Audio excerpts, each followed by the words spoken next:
Salut et bienvenue dans la cinquième partie de notre tutoriel consacré au développement d'un site web de A à Z. Donc dans cette partie, nous allons voir un petit peu comment créer le back-office et permettre à l'administrateur de gérer son contenu. Donc on est parti. Pour créer notre back-office, moi ce que j'aimerais bien avoir, c'est quand même avoir des URL un petit peu plus sécurisées, dans le sens où tout mon back-office sera accessible à une URL spécifique.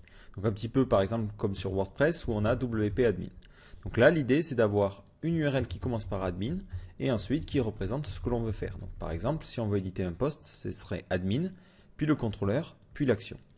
Donc ça veut dire que vu qu'on doit toucher aux URL, on doit aussi toucher à notre système de routing et à notre système d'action. Donc globalement, le principe est relativement simple. On a les actions basiques qui sont directement nommées et ensuite on a la possibilité d'avoir des préfixes. Donc par exemple, si je veux que toutes les actions de l'administrateur, commencent par admin underscore. Comme ça me permettra de bien les séparer à la fois au niveau du code, à la fois au niveau des vues et à la fois au niveau des URL. Donc ici, je vais créer une première fonction que je vais appeler admin underscore index et cette fonction listera les posts. Voilà. Donc le problème, c'est comment maintenant je la rends accessible. Parce que si je tape ça dans mon URL, automatiquement, lui, il me dit je cherche le admin controller. Donc tout simplement, je vais rentrer au niveau de ma classe routeur des préfixes qui sont acceptés par notre application. Donc ici, je vais créer un nouveau tableau statique préfixe, qui contient l'ensemble de nos préfixes. Donc vu que j'ai fait ce tableau-là, je vais aussi me faire une petite fonction qui me permet d'initialiser et de rentrer des valeurs dans ce tableau. Donc globalement, le tableau va fonctionner comment? Il prendra en clé l'URL et en valeur le préfixe. Parce que là, vous voyez, le petit problème qu'on peut avoir, c'est que admin, c'est un petit peu trop facile à deviner. C'est bien au niveau du code parce qu'on sait à quoi ça correspond, mais c'est pas bien au niveau des URL parce que c'est facile à trouver.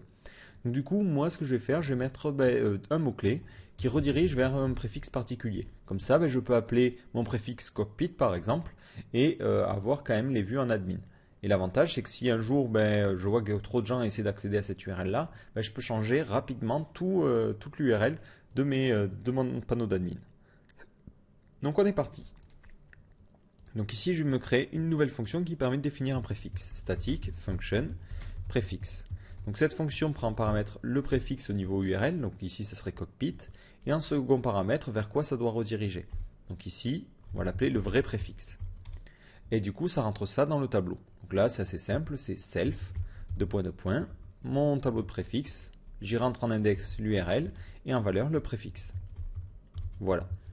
Donc là, c'est, vous voyez, très très simple. Du coup, au niveau de ma configuration, je vais déclarer un nouveau préfixe en faisant routeur, préfixe. Et mon préfixe, ça sera cockpit, du coup. Et ça redirigera vers le vrai préfixe admin. Voilà. Donc là, évidemment, si vous actualisez, ça ne change rien. Alors, mis à part une petite erreur, parce que j'ai mis celt au lieu de self. Voilà. Donc maintenant, il faut au niveau du parsing gérer ça. Parce que là, toujours, quand je tape cockpit, il essaie de charger le contrôleur qui s'appellerait cockpit. Donc ça va pas. Alors ici, je descends au niveau du parsing et juste après ce système-là, donc où j'explose l'URL, je vais faire ma petite modification. Alors là, vous remarquez que je me mets là. Je ne me mets pas avant les boucles parce que forcément, le système d'admin n'aura pas d'URL réécrite. Parce que c'est pas forcément utile d'avoir des URL qui sont jolies en admin. Donc, ce que je vais faire, je vais mettre tout mon système ici parce que je sais que je ne rentrerai pas dans ces conditions-là. Donc là, tout ce que j'ai attesté, c'est j'ai attesté est-ce que le premier paramètre de l'URL, donc ici cockpit, est bien un index de ce tableau-là. Donc ici, on est parti, if in underscore array. Donc est-ce que mon premier paramètre, donc c'est param0, est dans une des clés. Alors là, je suis embêté parce que le in array, ça prend en second paramètre un tableau qui me permet de savoir les valeurs. Donc ici, moi, je veux juste un tableau contenant l'ensemble des clés. Donc là, je fais array underscore keys et je mets mon tableau. Donc là, ça me sortira un tableau des clés. Donc globalement, ça testera si cockpit est une des clés de ce tableau-là. Donc si c'est le cas, dans ce cas-là, je vais mettre dans request une valeur préfixe. Alors là, je vais mettre ma valeur. Mais la valeur, c'est ce tableau. La clé, c'est le paramètre, param0. Ensuite, c'est tout. Donc ici, si maintenant je fais un debug de request, et juste après un petit die, hop, vous voyez bien que j'ai bien détecté que c'était un préfixe et ça me redirige bien vers admin. Donc ça fonctionne. Donc là, hop, je vais supprimer le die et le debug. Donc si j'actualise, ça bug toujours parce qu'effectivement j'ai rajouté le préfixe, mais après il lui continue à parser l'URL normalement. Donc là, ce que je vais faire, je vais supprimer, en fait décaler le tableau d'un cran. Si je vous montre à quoi ressemble le debug de params, voilà. Globalement, il faudrait que je lui dise, bah ok, bah maintenant cockpit tu le dégages et post c'est ton premier élément dans l'URL. Donc là, il y a une fonction PHP pour faire ça. C'est la fonction array_shift. Donc elle prend en paramètre un tableau qu'elle modifie directement. Et cette fonction retourne la première valeur. Donc moi je m'en fiche qu'elle retourne la première valeur. Moi tout ce qui m'intéresse c'est vraiment le fait qu'elle modifie ce tableau là. Donc ici si vous refaites un debug de params après coup, hop, vous voyez ce qui s'est passé, c'est qu'il a tout décalé d'un cran. Et du coup au niveau de mon système, c'est comme si j'avais appelé l'URL juste post-index. Voilà. Donc là vous voyez que j'ai défini une nouvelle variable préfixe. Alors par défaut, ce que je vais faire dans mon objet request, je vais la déclarer comme vide. Donc ici, public préfixe égale vide. Comme ça, ben, je n'ai pas de problème. Alors ensuite, au niveau de mon dispatcher, hop, ici j'ai appelé une certaine action qui était this request action. Donc là, cette action, je vais la stocker dans une petite variable. Comme ça, je vais pouvoir faire une modification si on a un préfixe. Donc if. Alors là, carrément, ouais, donc là, carrément, dans le request, je vais mettre par défaut false. Comme ça me permettra juste de faire une vérification sur la valeur. Donc, if this request préfixe. Donc, ça veut dire, est-ce que j'ai un préfixe? Si j'ai un préfixe, dans ce cas-là, l'action sera différente. L'action, ça sera le préfixe. Donc, this request préfixe. Suivi d'un underscore, suivi de l'action normale. Et l'action normale, c'est toujours action. Voilà. Donc là, au niveau après de tous mes tests, j'ai juste à remplacer mon thisRequestAction par action directement. Voilà, et après je le remplace aussi à cet endroit-là quand j'appelle la fonction. Et je remplace aussi ici. Voilà. Et donc là, si j'actualise, vous voyez qu'il me dit du coup qu'il ne trouve pas la vue admin index. Donc ça, c'est normal. Donc ici, je vais créer ma vue. Donc je vais aller dans View, Post, et là, un nouveau fichier que j'appelle admin_index. Admin_index.php. Donc là, ça sera assez simple. Ça va être l'édition des articles. Donc div.page-header. Éditer un article.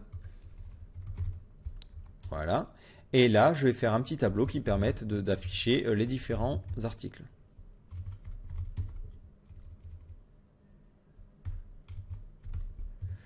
Donc là, on va mettre l'id. Ensuite, on va mettre le titre de l'article, titre, et les actions, par exemple éditer ou supprimer, action. Voilà, donc je mets ensuite mon tbody, et là je vais parcourir l'ensemble de mes articles. Donc le problème c'est que je ne les ai pas. Donc au niveau de mon poste contrôleur, je vais faire la même chose que ce que j'avais fait pour la vue index. Mais je vais pas récupérer, je veux en plus récupérer ceux qui sont hors ligne ou tout ça, donc je vais copier-coller et on va modifier. Donc le per page, je l'ai mis à 10, histoire de ne plus avoir la pagination. Je charge le modèle post, et je veux tous les articles de type post. Ensuite, je les trouve, je fais mon limite, je récupère le nombre total, et je récupère le nombre de pages. Voilà, et ensuite j'envoie tout ça à la vue. Donc là, au niveau de ma vue, je vais mettre plutôt le nombre d'articles, quitte à avoir la valeur. Donc H1, total, article. Voilà, donc j'ai l'idée, le titre, et maintenant je fais une petite boucle for each. Donc là, je récupère tous les postes, as $k, $v, donc ça, c'est toujours la même chose. Et ensuite, je vais parcourir. Donc tr, td, donc l'id, c'est $v, id. Ensuite, le titre, c'est $v, name. Ensuite, les actions, donc td, et là, on va en mettre plusieurs. Donc là, au niveau des fields, je vais préciser, pour éviter d'alourdir MySQL à chaque fois, je veux juste l'id, le nom, et est-ce que c'est en ligne ou pas. Comme ça, je pourrais afficher différemment les articles qui sont en ligne et ceux qui ne le sont pas. Alors, au niveau maintenant de mon système, si j'actualise, donc j'ai une erreur ligne 42. Donc je regarde ce qu'il y a. Voilà, j'ai oublié un petit virgule, bon, c'est pas super grave. Donc là, vous voyez que j'ai ma liste d'articles. Alors, je vais mettre à droite une action pour éditer et une action pour supprimer. Donc là, d'abord l'action pour éditer, donc c'est un lien, et là, j'utilise mon routeur. Routeur,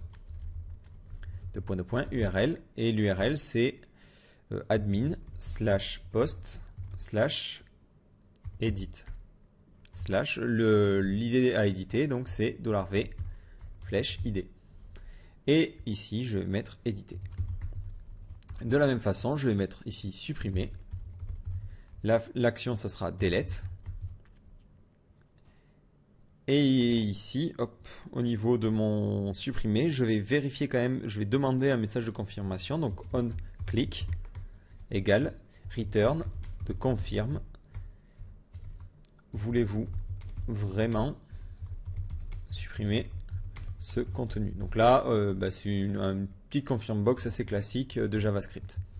Donc c'est pas forcément super sexy pour le coup, mais ça remplit sa fonction. Donc si je clique, vous voyez que si je clique sur annuler, je ne suis pas redirigé. Par contre, si je clique sur OK, je me retrouve sur ma autre page. Donc là, un autre petit problème, vous voyez que si je clique sur éditer, je me retrouve sur admin, alors que moi c'était cockpit. Donc aussi au niveau de mon système de routing, encore une fois, donc ça c'est vraiment le truc qu'on va devoir toucher tout le temps, mais il faut modifier l'URL lorsqu'on construit notre système. Donc là, globalement, il suffit que je teste, est-ce que j'ai un de ces préfixes qui est validé. Donc ici, c'est URL plutôt. Donc ici, for each, donc les préfixes, c'est donc for each self $prefixes as $k $v. Donc si if string pose 2. Donc ici, je le vérifie dans alors l'URL, c'est URL. Et je vérifie est-ce que j'ai mon index. Et mon index, c'est la valeur et non pas la clé. Égal 0.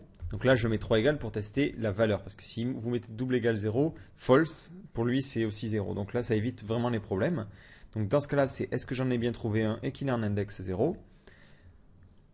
Dans ce cas-là, ce que je vais faire tout simplement, au niveau de mon URL, remplacer mon préfixe par sa nouvelle valeur. Donc ici, remplacer admin par cockpit. Donc ici, $URL égale string underscore replace. Je remplace admin, donc $v, par l'index $k dans mon URL. Voilà. Donc si j'actualise, vous voyez que maintenant quand je clique sur éditer, je suis bien sur cockpit. Et là, il ne me trouve pas la vue admin edit, c'est normal. Donc ici, je vais faire d'abord la fonction de suppression parce que c'est la plus simple. Donc au niveau de mon post controller, je vais créer la fonction, donc function admin, donc permet de supprimer un article.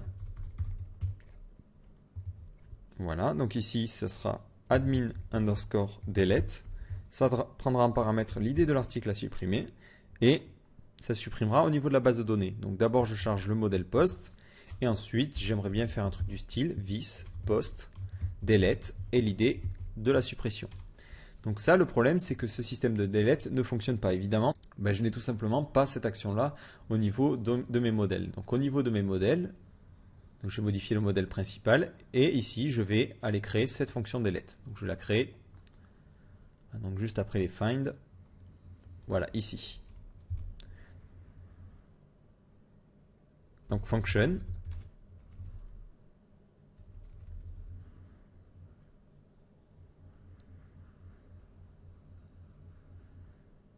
Donc public function delete et l'idée. Donc là, ça fera une requête SQL assez classique, c'est le fameux delete from qui permet de supprimer un contenu. Donc là, $rec ou $SQL égale delete from. Donc le nom de la table c'est vis-table where la primary key vis primary key égale la clé que j'ai envoyée, donc c'est $id.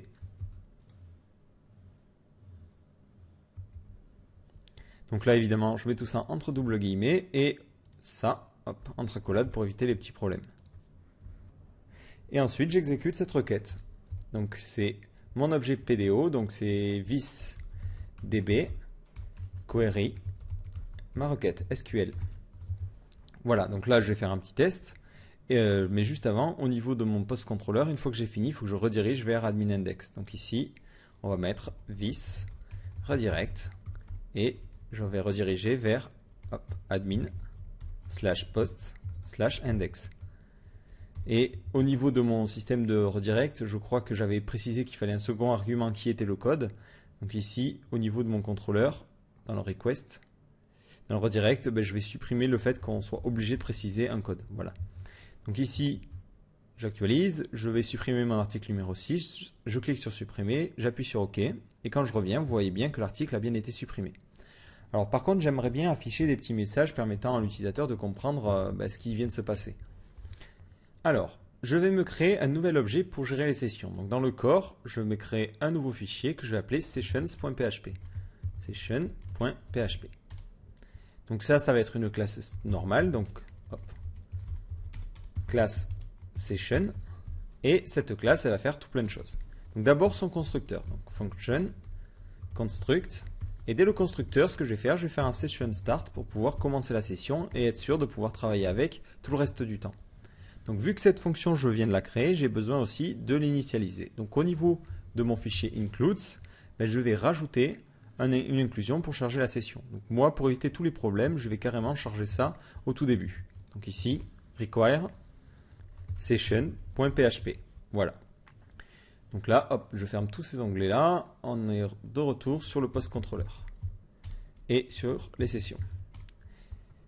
Donc ici, mon idée, c'est d'abord d'avoir une fonction au niveau des contrôleurs qui me permette d'initialiser une session. De dire, par exemple, de mettre en session un message et dans une seconde fonction, ça permettra d'afficher ce message-là. Alors, function. Donc cette fonction, on va l'appeler setFlash. Voilà. Et elle prendra en paramètre le message. Donc ici, ça sera le message. Et en second paramètre, le type. Donc là, on est parti. Tout simplement, dès qu'on a un setFlash, on va rajouter dans la session ce message. Donc ici, on mettra $_session, $_session, flash, égale array. En premier, le message. Voilà. Donc ici, ça sera le message. Et ensuite, le type d'erreur. Donc type, égale le type. Voilà.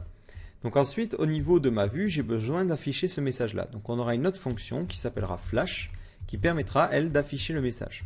Donc toutes ces fonctions, j'en ai besoin en dehors, donc c'est toutes des fonctions publiques. Voilà. Et le flash affichera tous les messages qui ont été stockés en session. Donc par contre, le problème, c'est que cette classe est bien initialisée, mais elle n'est pas chargée. Et moi, j'aurais besoin de l'appeler en plus au niveau de mes vues. Par exemple, ici. Donc le problème, c'est comment je peux faire, parce que je n'y ai pas accès. Tout simplement, au niveau de mon dispatcher, lorsque je charge les contrôleurs, je vais y injecter toutes les petites classes dont j'ai besoin. Donc ici, au niveau de mon load controller, vous voyez, je charge ma classe, et au lieu de mettre un return direct, je vais mettre ça dans une variable, controller égale new controller. Ensuite, ici, je retourne ça bien à la fin, et entre-temps, je vais pouvoir y initialiser quelques variables. Donc là, ce que je vais initialiser, c'est la variable session. Donc ici, je mets $controller flèche session, donc je déclare une nouvelle variable à la volée, égale new session. Donc là, globalement, qu'est-ce que ça va faire? Ça va initialiser l'objet session et le stocker à cet endroit-là, dans mon contrôleur. Du coup, si j'en ai besoin à un certain endroit, par exemple dans ma vue admin index, ou carrément dans mon layout, j'ai juste à faire ici, echo this session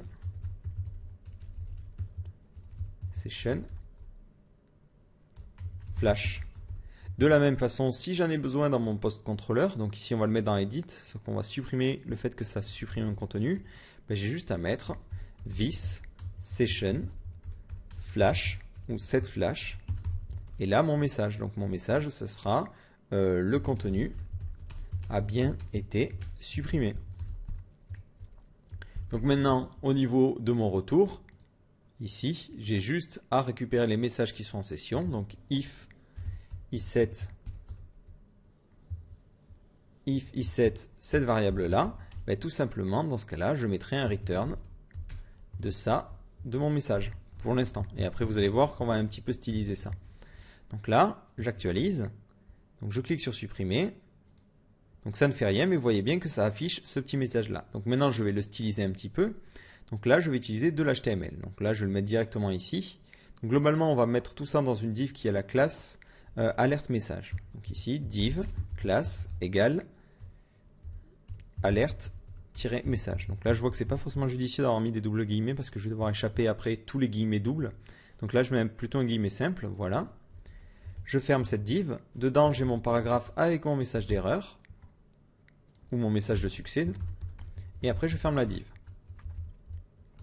Voilà, mais en plus j'ai besoin d'injecter le type d'erreur. Donc par défaut on va dire que les erreurs c'est des erreurs de success. Donc ici on va mettre success. Donc là ça correspond aussi à mon style CSS. Hein. J'ai des classes error, warning, success et info. Donc là directement j'y injecte le type de mon problème. Donc là, hop, je ferme mes trucs et je mets mon type. Voilà. Donc là si j'actualise, donc il me dit undefined index type. Oui, c'est flash. Puis le type. Flash type. Donc si j'actualise, vous voyez bien que si je supprime mon contenu, hop, j'ai mon message qui s'affiche en vert. Donc le problème, c'est que ce message reste en session. Et à chaque fois qu'on actualise, vous voyez qu'on a toujours ce message, alors qu'il devrait s'afficher qu'une fois. Donc ici, moi, ce que je vais faire, tout simplement, au lieu de tester est-ce que seulement le flash est défini, je vais mettre flash message. Et là, juste après mon return, alors là ça m'embête, je vais mettre un $HTML égal, je vais mettre un $_session de flash égale array, un tableau vide. Du coup, la prochaine fois que je retournerai dans ce flash là, lui il ne détectera pas ça et n'affichera pas mon message. Et à la fin, je returne toujours l'HTML de manière tout à fait normale. Donc là maintenant, si j'actualise, vous voyez que le message disparaît au prochain affichage de page. Donc maintenant, on va passer à la vue qui permet d'éditer un contenu. Donc là, je vais éditer cet article-là. Alors là, j'arrive sur un message d'erreur tout simplement parce qu'au niveau de mon dispatcher, il me semble, voilà, lorsque j'ai une erreur, j'initialise directement le contrôleur sans lui charger ces éléments-là. Et du coup, je le charge aussi ici. Alors pourquoi je ne mets pas ce système de chargement directement dans le constructeur du contrôleur? Parce que je n'aurai pas forcément besoin des mêmes fonctionnalités au niveau de mon système par défaut ou pas. Donc là par exemple, si vous n'utilisiez pas le session flash dans le default, ce n'était pas nécessaire de faire ça. Donc comme ça permet de ne pas charger toutes les classes suivant les cas. Donc là vous voyez que j'ai encore un dernier petit problème, c'est qu'il me dit que le session start a déjà commencé. Donc ici on va mettre if iset $_session. Dans ce cas-là, on ne fait pas le session start. Donc c'est plutôt un différent de iset. Donc si la variable session n'est pas définie, dans ce cas-là, tu ne fais pas le système. Donc là, on est parti sur la vue d'édition. Donc moi, je vais éditer l'article numéro 7. Donc hop, je reviens sur mes vues. Je crée un nouveau fichier que j'appelle admin_edit.php. Et vu que je crée cette vue-là, j'ai besoin dans mon contrôleur de rajouter l'action. Donc ici, au niveau de mon post contrôleur, je rajoute l'action. Donc function permet d'éditer un article. Donc cette fonction, elle s'appelle admin_edit et elle prend en paramètre l'id de l'article, donc $id. Donc ce qu'elle va faire, c'est qu'elle va directement récupérer le contenu de l'article. Donc this, load modèle, et on charge le modèle post. Une fois ce modèle chargé, on va récupérer le premier article. Donc ici, on va mettre $d post égale this post find first. Donc ici, c'est celui qui a l'id 5. Donc array conditions.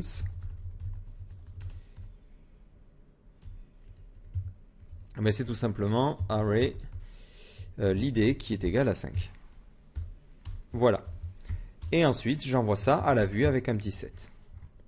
Donc si je teste, j'ai toujours mon système qui marche bien. Et au niveau de ma vue, je vais mettre un div.pageheader. Là, je vais mettre un petit h1, éditer un article.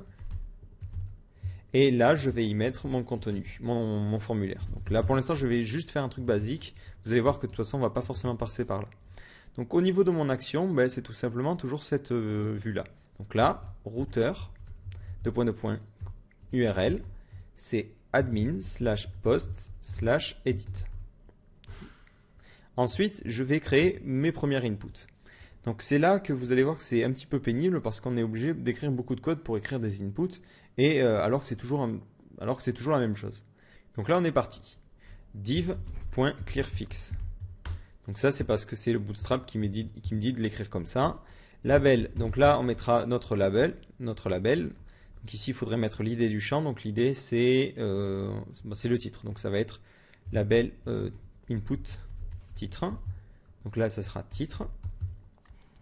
Et ensuite, on met le input qui permet de mettre la valeur. Donc div class input.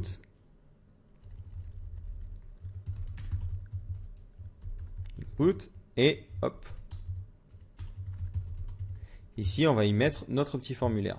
Ce sera input de type texte. De nom, ben là, on va le faire correspondre à notre nom de champ. Ça va être name. Et au niveau de la value, on y met notre titre de champ. Donc c'est $post. Et le titre c'est name. Et ensuite on ferme cet input. Donc là je mets pas slash chevron parce que je suis en HTML5. Donc il n'y a pas besoin de fermer les balises. Donc si j'actualise, vous voyez que j'ai un petit problème. Donc ce que je vais faire un petit debug de post pour voir un petit peu qu'est-ce que j'ai dedans, si j'ai bien mon tableau. Voilà, donc c'est sûrement de là que ça vient. Donc au niveau de mon post contrôleur, j'ai demandé l'id qui est égal à 5, non, c'était l'id qui correspond à l'id qui est envoyé. Voilà pourquoi. Donc là, du coup, j'ai bien mon name et vous voyez que ça s'auto-remplit. Donc le problème, c'est que j'ai beaucoup de champs à faire. Si à chaque fois je dois écrire tout ça, c'est un petit peu compliqué. Surtout que je dois faire correspondre l'idée là à l'idée de mon formulaire et faire plusieurs trucs pénibles. Donc moi, ce que je vais me créer encore une classe qui va me permettre de générer les formulaires à la volée. Donc ici, cette classe, je vais la créer au niveau de mon corps, vu que c'est une classe qui va être globale. Je vais l'appeler form.php. Donc là, vous pouvez commencer à organiser, parce que vous voyez que je mets toutes les classes à la racine à chaque fois, mais vous pouvez vous créer des dossiers si vous préférez organiser ça un peu mieux. Donc là, moi, je vais créer cette classe form. Hop, elle n'a pas de constructeur et elle va avoir directement une première fonction, public function, qui me permet de créer un input.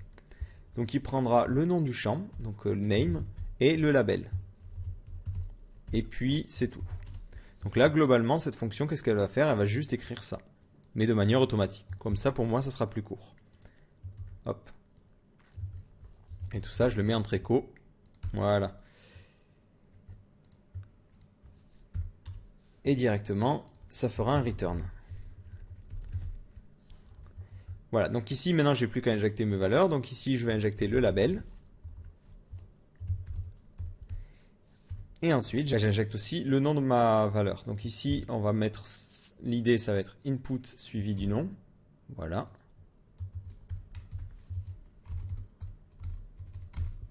Et de la même façon, au niveau de l'id, ça sera input suivi du nom. Donc input suivi du nom. Et au niveau du nom, ça sera le nom. Et après, au niveau de la valeur, là, je suis embêté parce que j'ai besoin de récupérer la valeur un petit peu à la volée. Donc moi, ce que je vais faire correspondre mon contrôleur à cette classe-là. Donc ici, au niveau de mon constructeur, public function construct, je vais lui passer le contrôleur auquel il sera lié. Et ce contrôleur, je stockerai dans les variables d'instance. Donc public contrôleur égale false au début, ou même n'égale rien du tout. Et là, je l'enverrai comme ceci à cet endroit-là en faisant this contrôleur égale contrôleur. Donc maintenant, ce formulaire, je dois l'inclure et le charger. Donc c'est toujours la même méthodologie. Je l'inclus. Donc là, peu importe l'ordre vu qu'il aura besoin de rien. Hop, je le remplace par form. Et ensuite, je le charge. Donc je le charge à quel niveau? Au niveau de mon dispatcher. Donc là, je n'en ai pas besoin pour l'erreur. C'est pour ça que je vous avais dit que je ne vais pas le charger. Par contre, j'en ai besoin ici. Donc là, contrôleur form égale new form. Et je lui passe le contrôleur. Voilà. Donc là, globalement, j'ai mon formulaire. Donc si maintenant, au niveau de ma vue edit, au niveau de mon formulaire, j'ai juste à faire echo, this, form, input, mon nom. Donc là, c'est name. Et mon label, c'est titre. Donc si j'actualise, hop, vous voyez que j'ai mon système. Par contre, je n'ai pas la valeur. C'est normal parce que je ne l'avais pas mise au niveau de mon système. Donc là, en fait, sur quoi il va se baser? Il va récupérer la valeur depuis le contrôleur.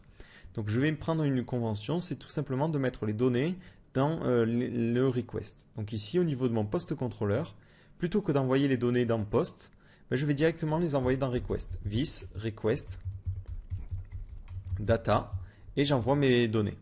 Et du coup, au niveau de mon form, ben, je vais pouvoir récupérer les données en faisant un this controller. Ensuite, je vais dans request et ensuite, je vais dans data.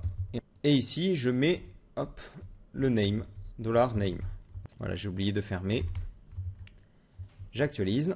Et là, vous voyez bien que j'ai article 1. Donc là, il me dit undefined variable ligne 58. Ah, tout simplement parce qu'au niveau de mon post controller, après j'ai envoyé les données. Mais là, il n'y a plus de données à envoyer. Donc là, vous voyez qu'en 2 secondes, maintenant, j'ai mes valeurs qui vont se mettre automatiquement. Donc maintenant, hop, je continue et je vais continuer à créer mon formulaire. Donc si vous vous souvenez, au niveau de PHPMyAdmin, de quoi j'ai besoin? J'ai besoin du nom, du contenu. Donc là, au niveau de ma vue, je continue. Donc je change le contenu. Donc c'est content et là, on va mettre contenu. Mais là, je suis un petit peu embêté parce que si je fais ça fonctionne, mais ça génère un input. Moi, je veux générer à ce niveau-là un text area. Donc au niveau de mon système, je vais permettre de préciser un troisième paramètre qui sont les options. Donc là, par exemple, type égale text area. Text area. Je vois, donc du coup, au niveau de mon formulaire, je prends un troisième paramètre qui sont les options. Et suivant le type, je n'afficherai pas la même chose ici. Donc ici, on va mettre if. Hop. Donc ici, je vais m'arrêter là pour le formulaire. Donc je vais le stocker dans une variable HTML. $HTML égale. Et ensuite, je vais continuer. Donc d'abord, je la div clearfix. Ça ne changera pas. Le label ne changera pas. Ensuite, mon input. Voilà. Et là, à cet endroit-là, hop, je vais faire ma condition. Donc if iset $options type. Donc si j'ai une option du type concernant le type.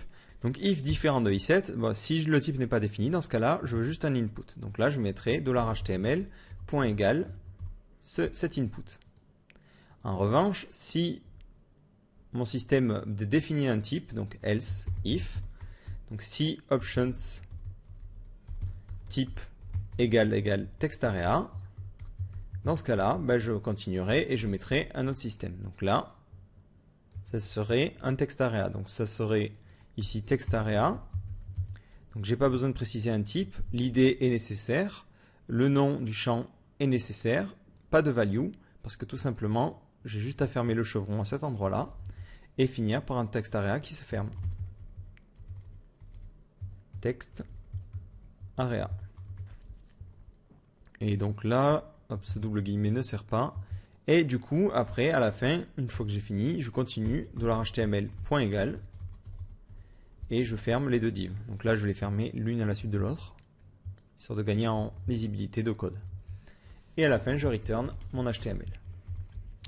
Donc si j'actualise ma page, ben, vous voyez que là, j'ai une erreur ligne 3 parce qu'il attend forcément cet argument. Donc là, par défaut, ça sera juste un tableau. Et si j'actualise, vous voyez, j'ai mon système de formulaire et j'ai mon système qui me permet d'avoir des inputs classiques. Alors par contre, j'aimerais bien pouvoir préciser d'autres choses, comme par exemple le nombre de colonnes ou de lignes. Donc moi, idéalement, au niveau de mon système ici, hop, ben, je mettrai virgule rows égale 5 et cols égale 10. Voilà, alors ça, du coup, il faut que je transfère à cet endroit-là. Et du coup, à ce niveau-là, ben, j'ai besoin de construire les attributs HTML supplémentaires. Donc je stocke ça dans une variable vide pour le moment, avec un espace. Et ensuite, je parcours mon tableau d'options. Donc for each $options as $k$v. Et les options, ça sera tout simplement hop, $k égale entre double guillemets $v. Et je ferme. Et du coup, au niveau de mes inputs, j'ai juste à injecter cet attribut-là. Donc là, je l'injecte. Au niveau du input, je vais l'injecter juste avant la fermeture. Donc ici, c'est à cet endroit-là. J'injecte les attributs. Donc là, ben, j'en ai pas dans ce cas-là, mais ben, pour le text area, j'en ai. Donc ici, je les injecte aussi au niveau de mon text area, juste après la fermeture. Je vais mettre un espace avant. Et au niveau de mes options, je vais mettre rows et cols parce que j'ai oublié le S. Donc, si j'actualise, voilà, vous voyez que du coup, je peux insérer des attributs HTML.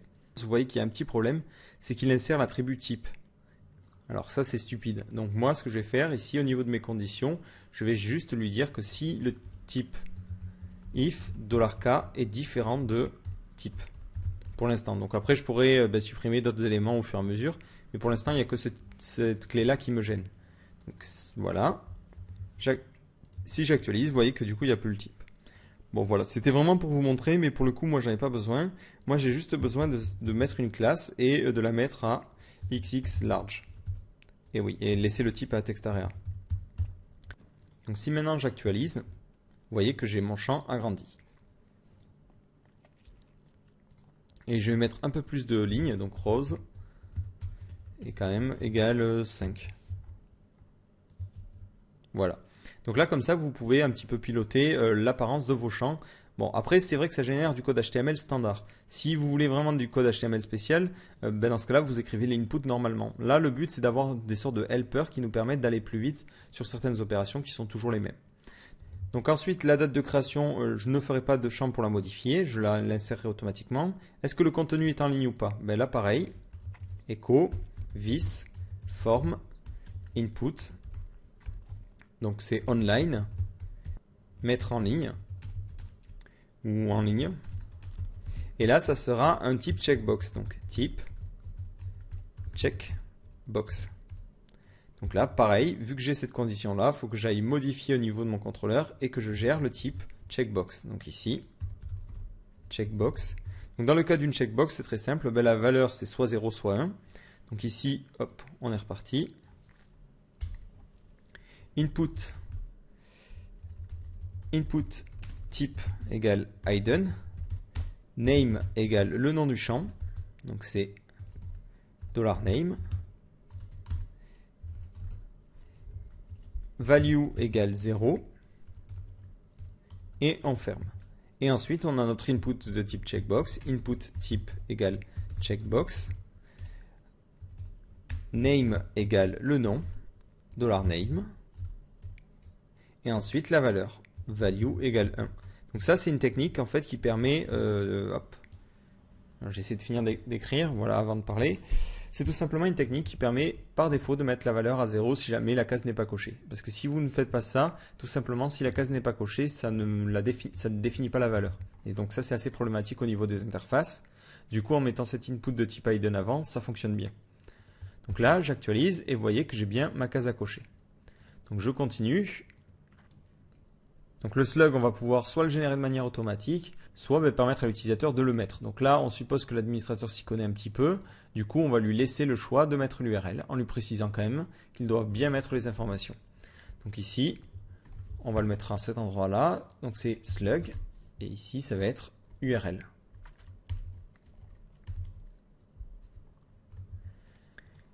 Voilà. Donc là, hop, si j'actualise... Vous voyez que je peux tout modifier. Bon, il me faut un petit peu le champ pour envoyer. Donc là, c'est div.action et input. Et dedans, je vais avoir mon système qui permet de soumettre. Donc là, input de type égale submit. Et la classe, ça sera btn et primary. Donc là, je ne vais pas me créer une fonction tout simplement parce que c'est aussi rapide de le faire comme ça. Donc là, autant laisser cette possibilité-là. Donc là, c'est validé. Et nous, par défaut, on va mettre value égale modifier ou envoyer. Voilà. Donc là, si je clique sur envoyer, les données vont s'envoyer. Par contre, elles s'envoient en get. Je vois que c'est pas bon, elles s'envoient dans l'URL. Donc là, tout simplement, je vais mettre un méthode post. Donc, méthode égale post. Voilà, donc je continue, je renvoie mon formulaire et je vois que j'ai un problème. Mais ça c'est normal, c'est tout simplement parce qu'au niveau de mon contrôleur, il attend un ID. Donc tout simplement, je vais lui dire que l'ID n'est pas nécessaire. Donc si des données sont postées, j'aimerais bien pouvoir faire mon traitement. Donc ici, les données, qu'est-ce que je vais faire? Je vais tout simplement les injecter directement dans cette variable-là de manière automatique. Donc là, tout simplement, pour éviter de me compliquer, dans mon objet request, je vais stocker un index data qui me permettra de savoir si des données ont été ou pas envoyées. Donc je vais en fait utiliser le même tableau que celui que j'utilisais à cet endroit-là. Donc là, au niveau de mon système de request, je mets public $data égale new égale false par défaut, voilà. Et au niveau de mon système, hop, juste là, if différent de empty $_post, si des données ont été envoyées, dans ce cas-là, this-data, ça sera un nouvel objet, donc new std class. Alors ça, si vous n'êtes pas familier avec ça, c'est tout simplement en PHP la seule manière de déclarer un objet. C'est un petit peu comme faire array en fait. Donc là, ça déclare un objet vide dans lequel on va pouvoir initialiser des variables. Et là, je vais parcourir mon tableau, donc for each $_post as $k$v. Et pour chaque élément, ben, je vais insérer dans mon tableau de data, dans mon objet data.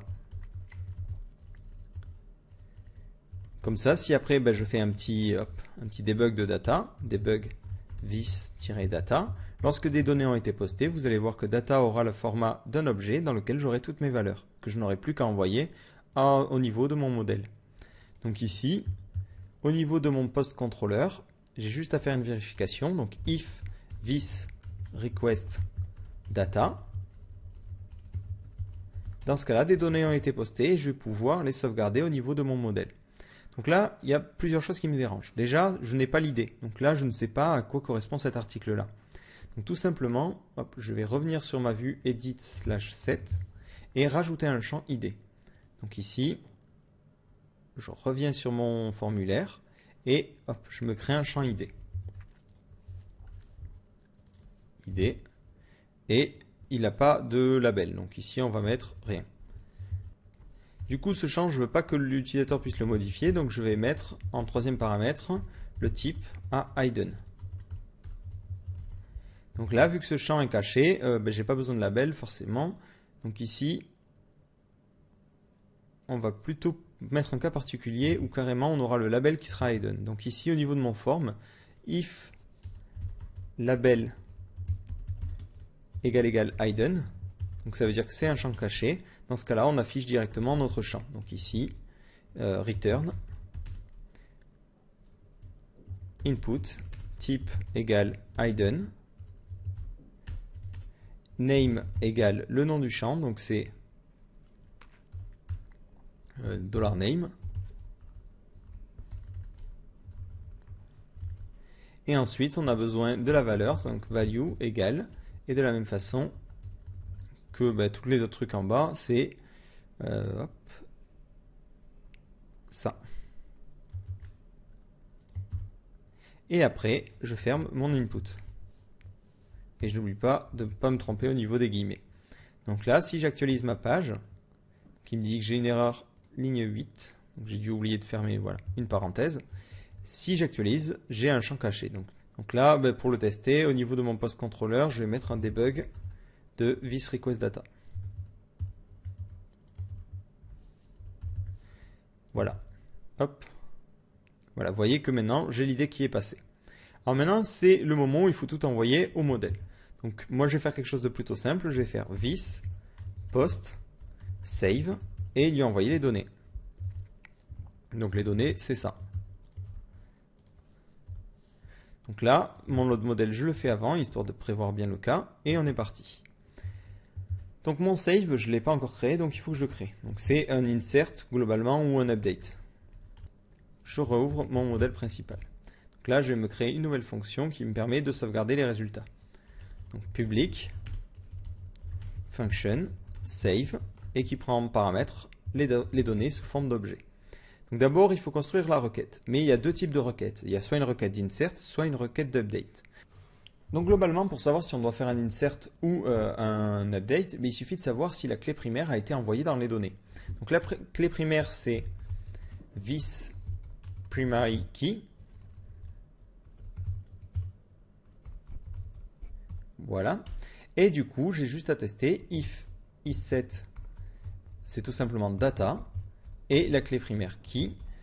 Et je vais tester aussi et que ce ne soit pas vide. Différent de empty, data, $key. Donc si je rentre dans ces deux conditions-là, dans ce cas-là, ma requête, ce sera une requête de type update. Donc ici, je vais faire ma requête de manière classique. Donc ici, globalement, ma requête, ce sera update. Donc le nom de ma table, c'est this table. 7, et là, la liste des colonnes. Donc là, mais là, globalement, je vais utiliser les requêtes préparées, ce qui me permettra d'éviter les injections avec un système qui sera comme ça. Donc ici, ça serait par exemple name égale 2.name, virgule, title égale 2.title, et ainsi de suite.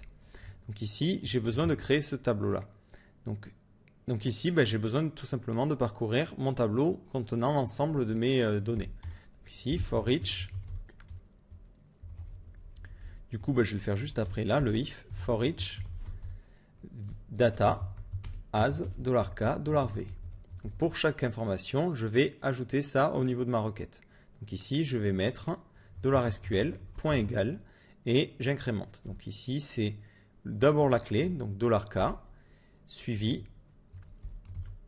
Donc d'abord, ce sera $k, et égal, la valeur, c'est $k. Du coup, je vais plutôt stocker ça là. Voilà. Et ici, j'ai plus qu'à mettre les différents champs. Donc les différents champs, c'est fields. Mais par contre, je n'oublie pas de mettre un espace. Et après, je continue. Where, la clé primaire, donc c'est key, égale la valeur. Et la valeur qui est envoyée, c'est... Et ici, de la même façon, je ne vais pas directement mettre data key, mais je vais mettre l'index. Comme ça, après, j'aurai plus qu'à injecter ça. Donc $key. Donc là, on ne sait pas trop où on en est. Donc ce que je vais faire un petit debug SQL et après un petit die pour voir ce que ça donne. Donc là, j'actualise ma page, je clique sur continuer. Donc j'ai une erreur ligne 114, donc sûrement encore une erreur de parenthèse. Ouais, carrément, j'ai oublié de un point virgule. J'actualise encore une fois.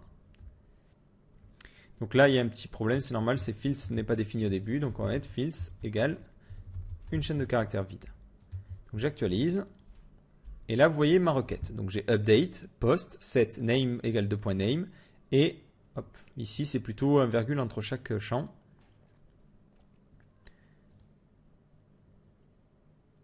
Donc ici en fait, vous voyez que j'ai oublié de mettre un virgule entre chaque champ.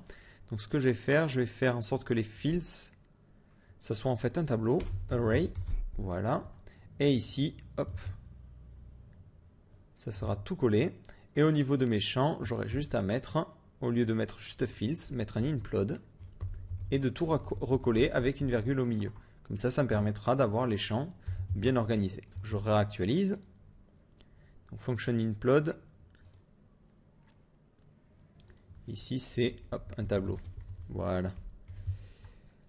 Et là, ça devrait fonctionner. Vous voyez que maintenant, j'ai name2.name, slug2.slug, et ainsi de suite.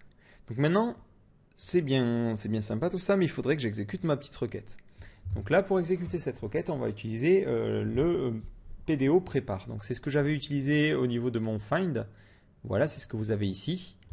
Mais cette requête préparée permet aussi d'envoyer des informations. Donc là, au moment où j'exécutais, je faisais ça seulement. Mais le problème, c'est que j'ai besoin d'y envoyer les paramètres. Et les paramètres, ils doivent ressembler à ça. Alors, hop, je vais mettre un petit commentaire pour ne pas la faire, la requête. Mais globalement, ça doit être un tableau contenant le nom de l'index et la valeur. Donc le problème, c'est que là, j'ai un tableau qui contient presque ça, sauf que le nom de l'index n'est pas bon. Il y a juste name.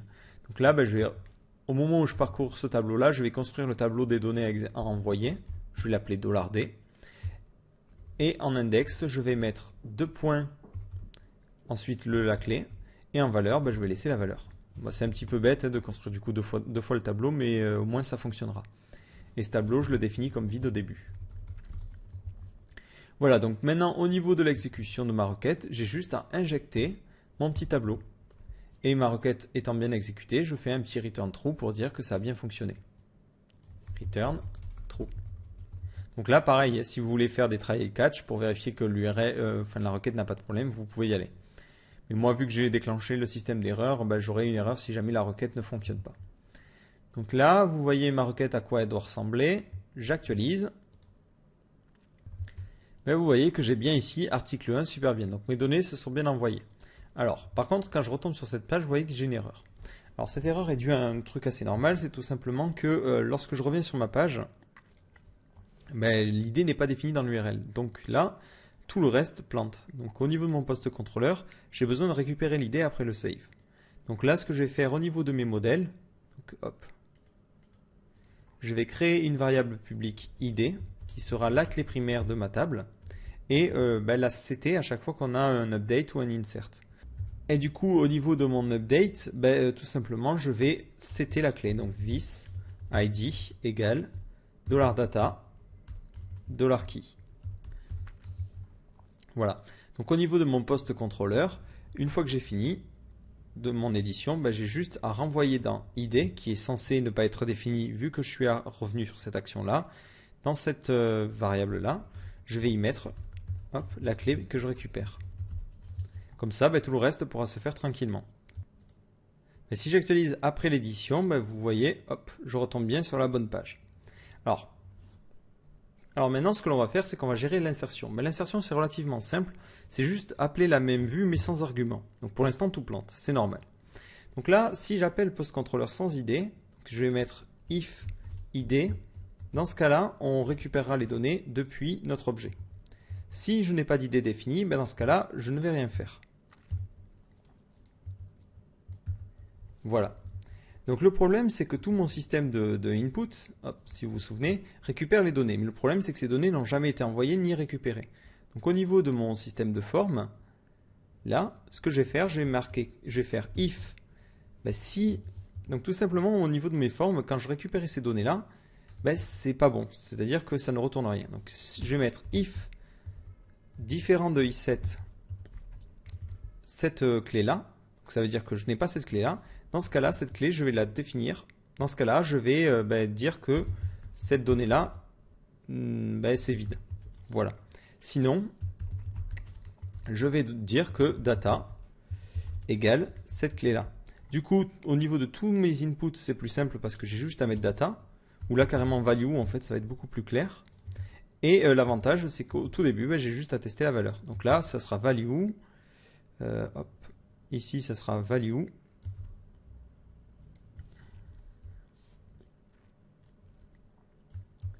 Et ici, ça sera value. Donc là, comme ça, si j'actualise, je poste aucune information, j'actualise juste, je tombe bien sur un formulaire vide. Alors maintenant, je vais envoyer mes informations. Et au niveau de mon modèle, je vais mettre juste avant le prépare un debug de data, un debug de SQL et un die. Tout simplement pour pouvoir bien tester les valeurs et bien tester que la requête se fasse avant de lancer notre système. Donc j'actualise, je mets un titre, mon titre, je mets une URL, alors là c'est mon URL, je mets mon contenu, du contenu. Donc là c'est du contenu HTML, donc normalement il faudrait mettre ça. Donc dans un prochain tutoriel, on va voir comment gérer justement les contenus et mettre un TinyMCE à cet endroit-là. Et ensuite, est-ce que je le veux en ligne ou pas? Donc je clique sur envoyer. Donc là vous voyez qu'il y a mon die et il y a tout qui se fait. Donc il y a un petit problème au niveau de SQL ligne 121. Tout simplement parce que c'est ce que j'avais dit. J'avais testé la condition et je ne rentre pas dans celle-là. Tout simplement ici ça veut dire que je dois faire un insert plutôt qu'un update. Donc globalement la fonction insert et update vous allez voir se ressemblent pas mal. Vous faites la même chose. Donc sauf qu'ici ça sera insert into le nom de la table. Et après normalement vous pouvez tout mettre entre parenthèses ou pas. Moi ce que je préfère c'est carrément mettre un set et faire comme un update. Ça change absolument rien. Sauf que là, je n'ai pas de where.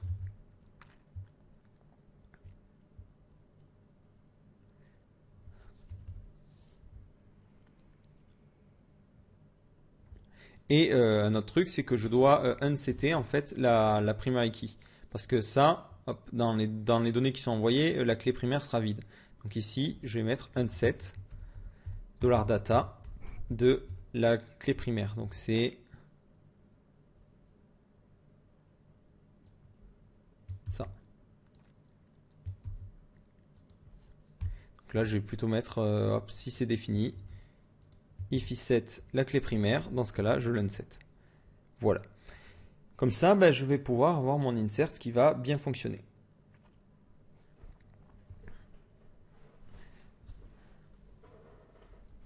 Donc là, par contre, un petit truc, c'est qu'à chaque fois, dans l'update et dans l'insert, je vais avoir la clé qui va se balader.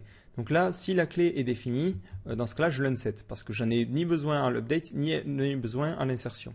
Donc ici, juste avant le for each data, je vais unsetter cet index-là. Donc if iset data key. Donc, par exemple, si j'envoie dans mon formulaire l'id, ben dans ce cas-là, tu le supprimes des champs parce que ben, j'en ai pas besoin. Ici, vous voyez que c'est défini là et là, mais j'ai pas besoin dans la liste des champs à updater de le mettre, ni dans les listes des champs à insérer. Donc if iset, ben dans ce cas-là, unset $datakey.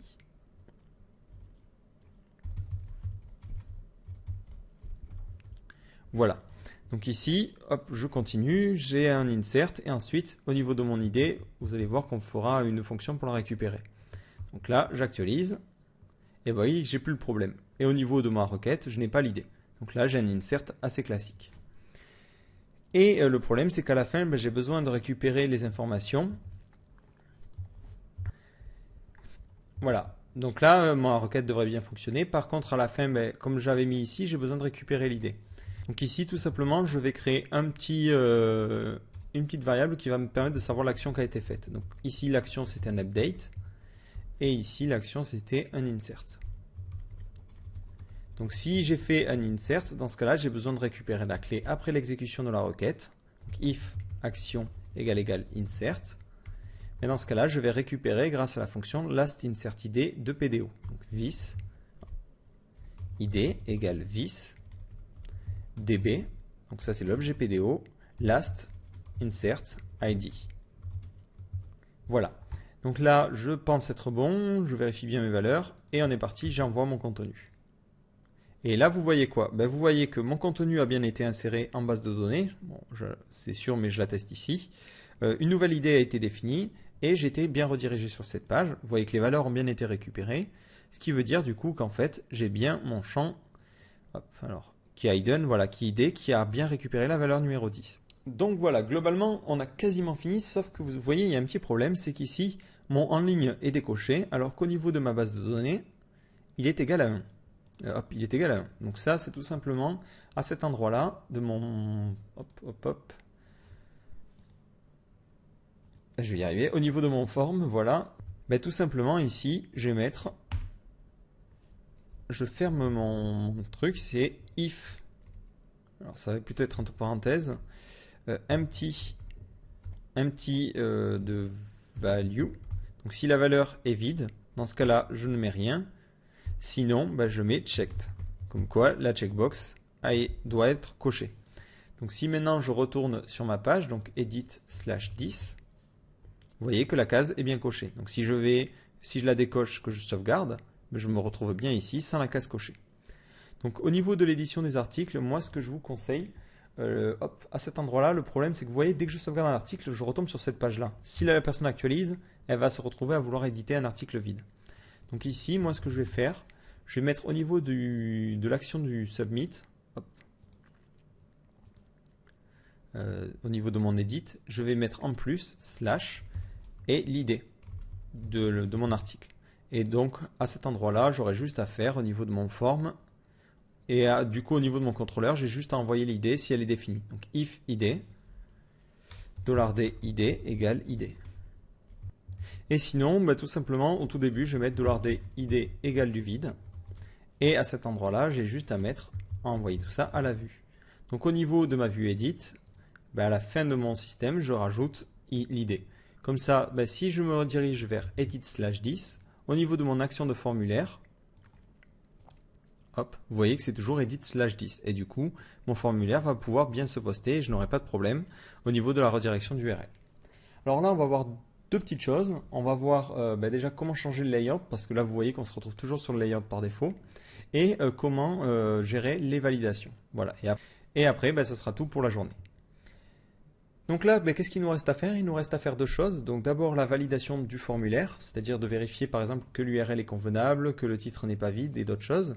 Et ensuite la gestion du layout. Donc là, on va commencer par le layout parce que c'est le plus simple et on finira par la validation. Donc on est parti. Donc au niveau de mon constructeur de contrôleur, moi j'aimerais bien pouvoir faire certaines actions suivant certains cas. Donc là, au niveau de mon contrôleur principal, moi j'aimerais bien faire un truc, par exemple, dire que si dans mon request j'ai un préfixe, alors je charge un layout différent. Donc ce que je vais faire, là, il y a 200 001 façons de faire, je vais inclure à cet endroit-là un fichier hook. Donc ici, je vais mettre require. Et ici, le fichier, je vais l'appeler, ça va être .ds.config, donc je vais les mettre dans le dossier config, .ds.hook.php. Donc globalement, ça sera un fichier qui permet d'insérer des comportements particuliers au niveau du constructeur de mon contrôleur. Donc ici, au niveau de mon fichier config, je crée un nouveau fichier que j'appelle hook.php comme crochet. Et là, on va pouvoir faire plein de choses. Donc là, par exemple, je vais mettre if this request préfixe égale admin. Et dans ce cas-là, je vais dire que le layout this layout égale ou égale juste admin. Donc du coup, si j'actualise ma vue, il va essayer de charger ce layout au lieu du layout par défaut. Donc là, il faut que je le crée. Donc hop, je crée un nouveau fichier que j'appelle admin.php. Voilà. Donc je charge globalement la même chose, ça va être la même chose. Donc on aura tout pareil, sauf qu'en haut, on n'aura pas les actions par défaut, mais on aura notre système. Donc ici, hop, on aura nos vues à nous. Hop. Voilà. Donc là, je continue. Le Twitter Bootstrap, je en profite pour changer la version vers la version 3. Ici, je mets mon site, mais je remplace par administration. Administration. Donc là, vous voyez, à chaque fois, j'ai pas mis de title pour le layout, donc on laissera admin. Là, au niveau de mon site, on remplace ça par administration. Hop. Quand on cliquera, ça redirigera vers routeur URL admin/post/index. Voilà, donc après, bon, libre à vous de créer des fonctions spéciales pour créer un petit dashboard. Là, pour l'instant, on va rediriger vraiment vers l'administration des différents articles. Donc ensuite, on a notre navigation et on est parti. Hop. Donc on aura un premier panneau, c'est la gestion des articles. Donc là, on va mettre article. Et l'URL, ça sera la même chose que ça. Et après, un truc pour gérer les pages. Donc ici, on aura page. Et ça sera la même chose. Alors là, je me suis trompé au niveau du bootstrap de Twitter, ça a changé. C'est ça la nouvelle URL. Voilà. Donc du coup, ça devrait mieux fonctionner. Donc ici, du coup, vous voyez que maintenant, j'ai mes articles et mes pages. Donc là, j'ai laissé... Donc ici, j'ai oublié des échos à chaque fois. Voilà. Du coup, quand je cliquais, ça faisait rien, effectivement. Donc ici, je me suis trompé, j'ai tout mis dans le title alors que c'est dans le href. Voilà. Petite erreur, c'est pas grave. Du coup, quand je cliquais, ça ne faisait rien, effectivement. Donc là, je clique article, j'arrive à la gestion des articles, et pages, j'arrive à l'édition des pages. Donc là, l'édition des pages, je vous laisserai la développer. Globalement, c'est la même chose. Après, à vous de voir les fonctionnalités que vous voulez rajouter ou pas. Donc par exemple, sur les articles, on aura peut-être besoin de rajouter la date. Sur les articles, on aura peut-être besoin de rajouter un système de catégories. Donc là, à vous de voir. Donc là, j'ai mon système d'édition qui marche bien. Je vais en profiter d'ailleurs au niveau de mon post contrôleur. Je l'ai fermé. Pour mettre un petit message. Tant qu'on a, quitte à avoir développé la fonctionnalité, autant l'utiliser. Hein. Au moment de la sauvegarde, ici, dans ce cas-là, je mets le contenu a bien été modifié. Et là, quand je clique sur envoyer, vous voyez que ça met bien ça. Bon, bref. Ici, notre système d'articles, il est bien peaufiné. Ce que l'on va faire maintenant, c'est la validation. Donc la validation, le mieux, c'est de gérer ça au niveau du modèle. C'est-à-dire que c'est le modèle qui va gérer est-ce qu'on a besoin de telle ou telle information. Donc au niveau de mon modèle post, je vais créer un nouveau tableau qui va s'appeler validate, qui contient les règles de validation. Donc les règles de validation, on va les mettre comment? On va mettre le nom du champ qui est affecté, title, et ensuite on va mettre la règle, donc rule. Donc ici on va dire par exemple que le champ il ne doit pas être vide, donc not empty, et ensuite le message d'erreur, donc message, vous devez préciser un titre. Un titre. De la même façon, on va mettre un autre système, donc c'est l'URL, array, et là on va mettre une règle, rule, et là cette fois-ci, au lieu de mettre une règle particulière, on va mettre une expression régulière. Donc là, globalement, je veux que ce soit seulement des caractères alphanumériques, des chiffres, et en plus des tirets. Et tout ça répété au moins plus d'une fois. Et ensuite, le message, c'est message URL. Enfin, l'URL n'est pas valide. L'URL n'est pas valide. Voilà. Donc pour l'instant, je vais mettre seulement ces champs-là, les autres ne sont pas nécessaires. Donc du coup, je vais avoir besoin de créer une fonction pour valider. Donc ici, je vais créer cette fonction, donc function validate. Et cette fonction s'occupera de valider les erreurs. Alors, qu'est-ce qu'elle va faire? Tout simplement, cette fonction, on va lui envoyer les données. Donc ici, ça va être $data. Donc là, au niveau de mon contrôleur, alors je vais supprimer tout. Je vais envoyer les données. Donc, avant de faire mon save, ici, je vais faire un this post validate data. Et les data, c'est this request data. Donc ça retournera true ou false suivant s'il y a des erreurs ou pas. Donc if, ça. Dans ce cas-là, on fera le reste. Sinon, else, ça veut dire qu'il y a eu des erreurs. Donc ici, je supprime. Donc ici, toute la partie sauvegarde sera là. Et toute la partie problème sera ici. Donc là, ce que je vais faire, je vais supprimer la sauvegarde, tout simplement pour éviter de sauvegarder si jamais j'ai mis des valeurs erronées. Et là, on est parti. Donc au niveau de mes validates, j'ai juste à parcourir mes règles et vérifier qu'elles sont toutes respectées. Donc ici, for each validate as $k $v et on est parti. Donc là, je vais mettre un petit debug à la fin. On est parti. Donc première chose à vérifier, c'est chacune de ces règles veut dire qu'on attend au moins ce champ. Donc ici, if différent de isSet, le champ, donc le champ c'est $data $k. Dans ce cas-là, on retournera l'erreur. Donc l'erreur, ça sera $v, le message. Mais ça, le problème, c'est qu'il faut que je le stocke dans un tableau. Donc je vais le stocker dans un tableau que je vais appeler errors, qui sera indexé tout simplement par la clé, et qui aura en valeur le message. Donc ici, ça sera errors, j'injecte la clé, et j'aurai le message. Et après, j'ai juste à faire ici un debug de errors pour voir les problèmes. Et après, je fais un die pour m'arrêter.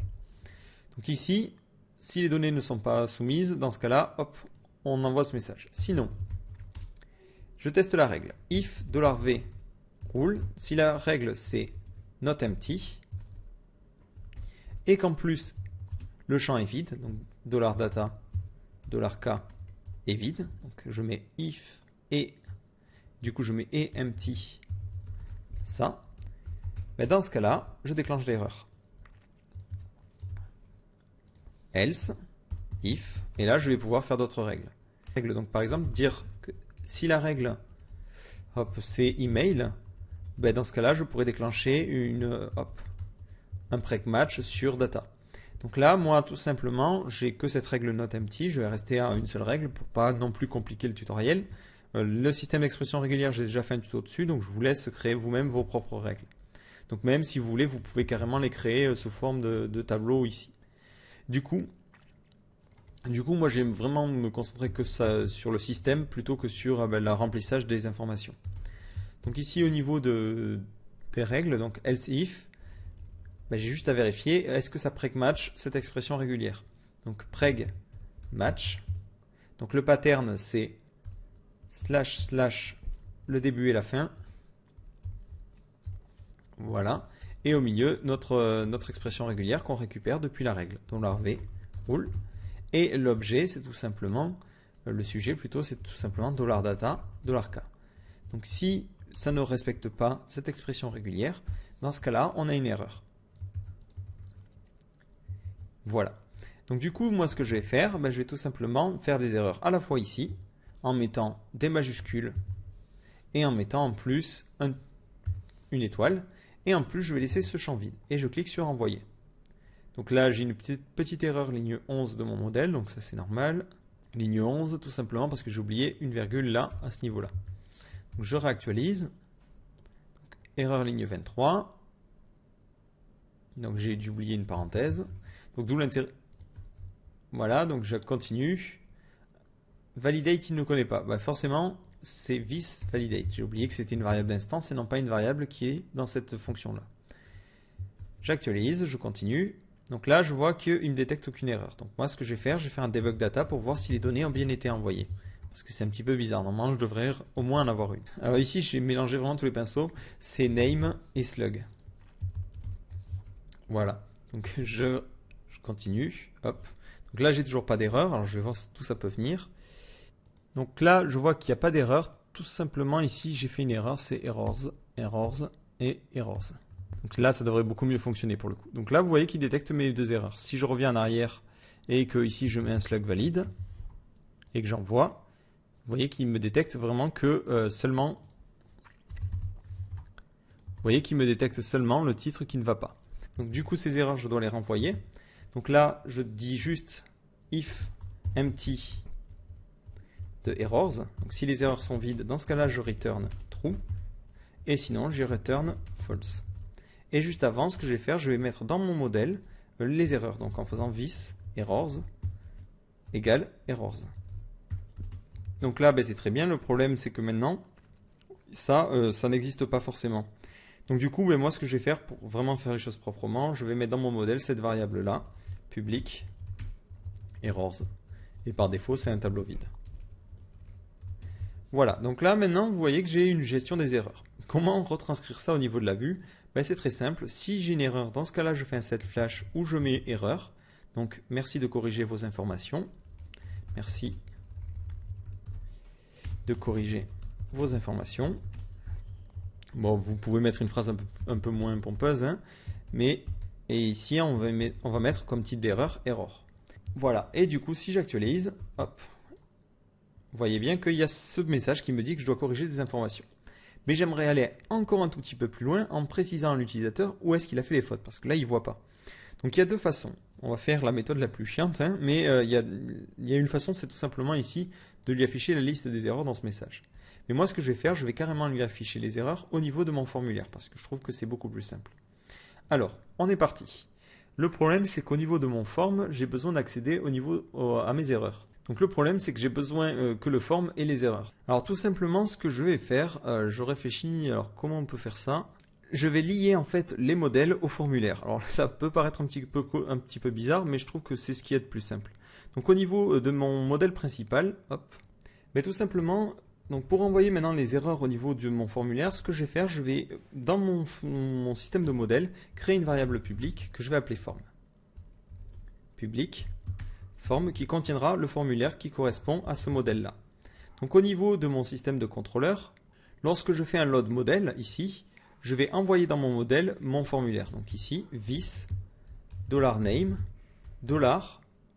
et ici j'envoie et form, et ici j'envoie mon formulaire qui est this form.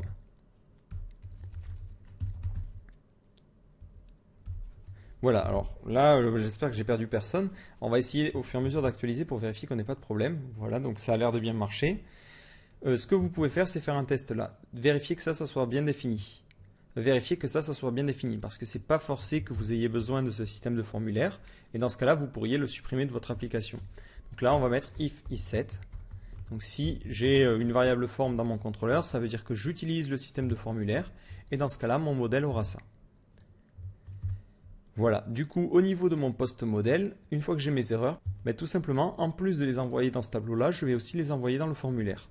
Donc ici, je vais mettre if isSet this form. On va mettre form en majuscule.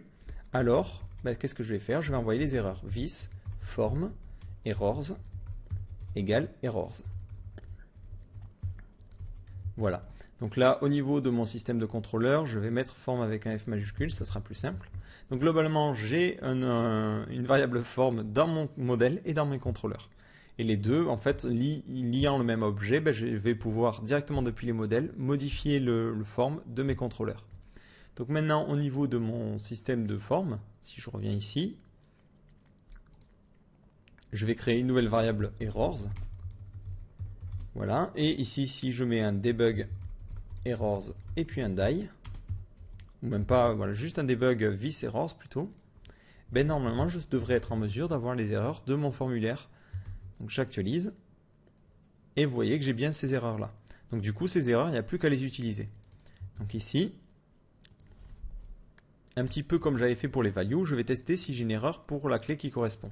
Donc if isSet this errors et la clé c'est $name.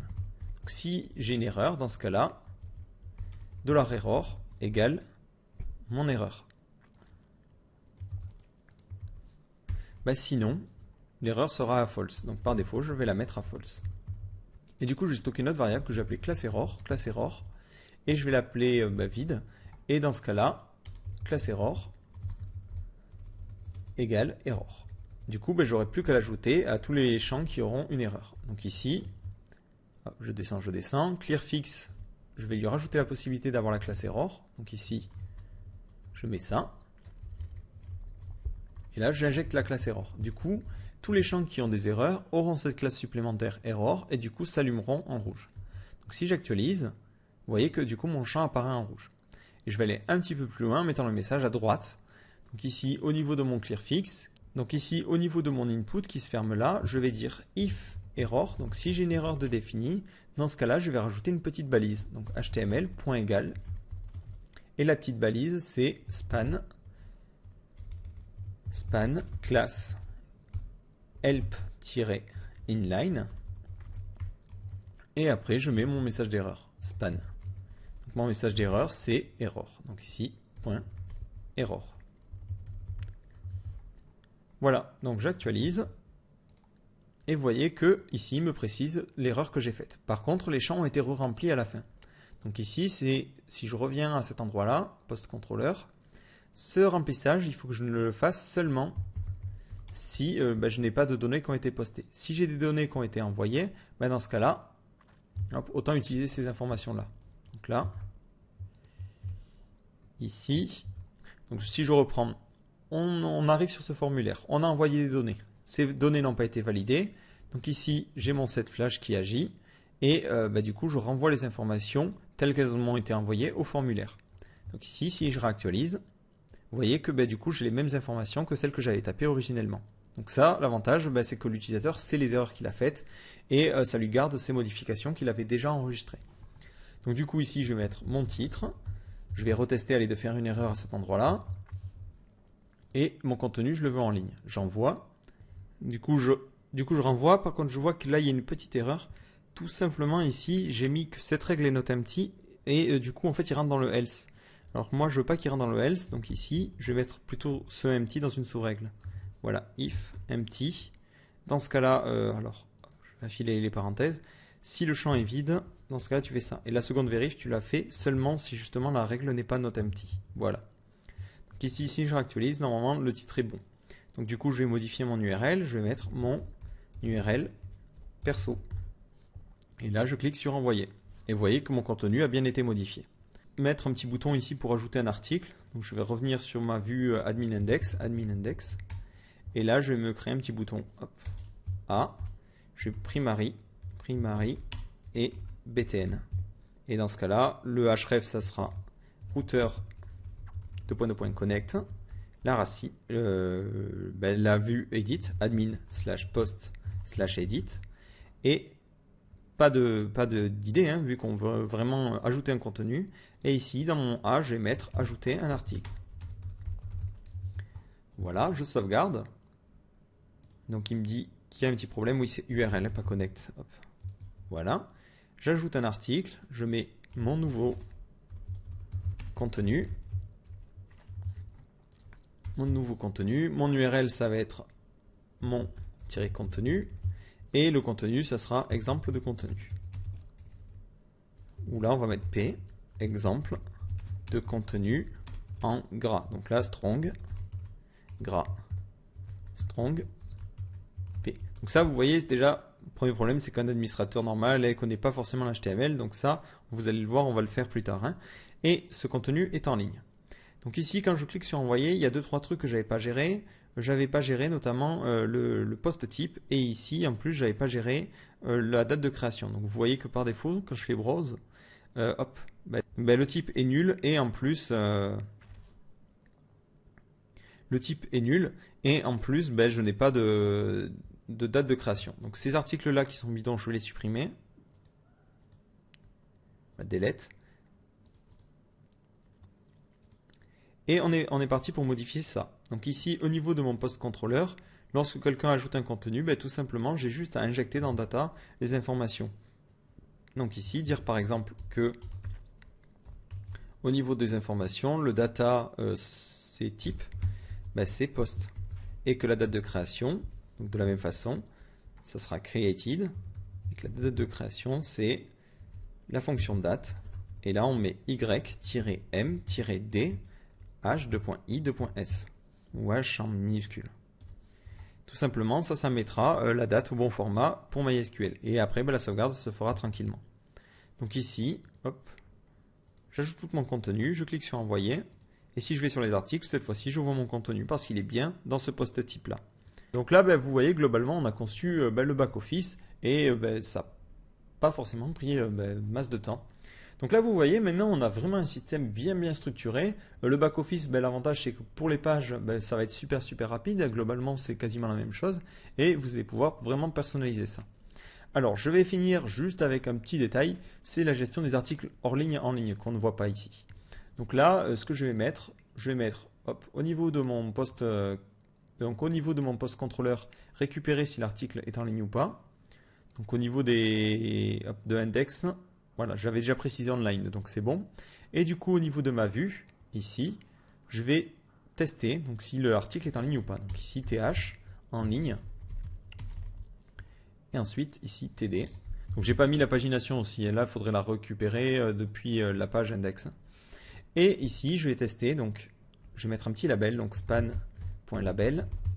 Et ici, je vais mettre en ligne ou hors ligne. Donc, hop. Je vais mettre classe.